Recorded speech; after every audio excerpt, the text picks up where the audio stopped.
श्री रघु जी महाराज नाम के एक बड़े ही उच्च कोटि के प्रतापी और दानी राजा हुए हैं। एक ऐसे धर्मात्मा राजा थे कि एक इनके जीवन में प्रसंग आता है कि रावण एक बार आया अयोध्या जी।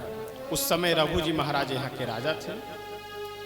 रघु जी गए हुए थे सरयू जी में स्नान करने के लिए और वहां से सूर्य भगवान को जल दे रहे थे।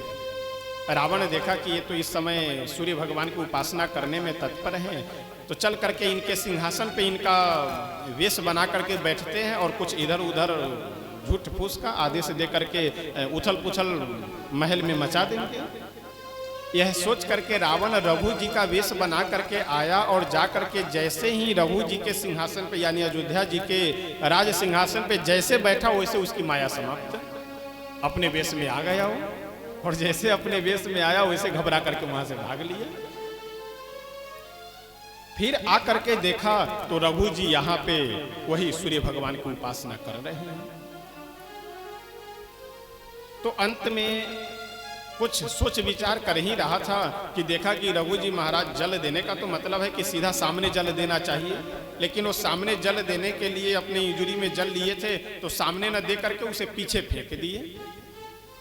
अब रावण ने देख करके आश्चर्य में पड़ गया कि नियमता तो जल आगे देने, पीछे जल फेंकने का क्या मतलब है।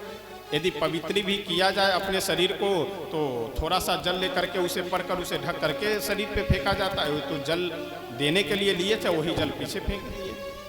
रावण ब्राह्मण का वेश बना करके वही सरयू जी के किनारे खड़ा हो गए। जब रघु जी उपासना करके सूर्य भगवान को जल आदि देने के बाद मंत्र जो भी उनको पढ़ना था वो पढ़ने के बाद जब बाहर निकले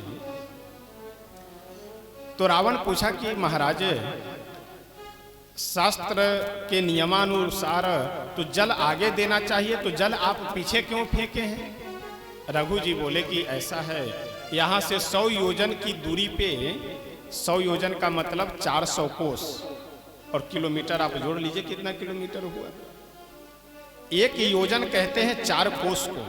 रघु जी बोले कि ऐसा है, यहाँ से 100 योजन की दूरी पे एक सिंह एक गौ को मारने के लिए जा रहा था, गौ का वध करने जा रहा था, तो इसलिए हमने यहाँ से ही मंत्र अभिमंत्रित कर करके फेंका जिसके प्रभाव से सिंह मर गया और गौ माता की रक्षा हो गई। अब रावण मायावी जिस जगह का नाम रघु जी बताए थे, रावण तत्काल अदृश्य होकर के वहीं प्रकट हुआ और वहां जाकर के देखा तो सही में एक सिंह मरा पड़ा है और एक गौ माता पास में ही घास चर रही है। रावण यह प्रभाव देख करके बहुत अचंभित रह गया। ऐसे श्री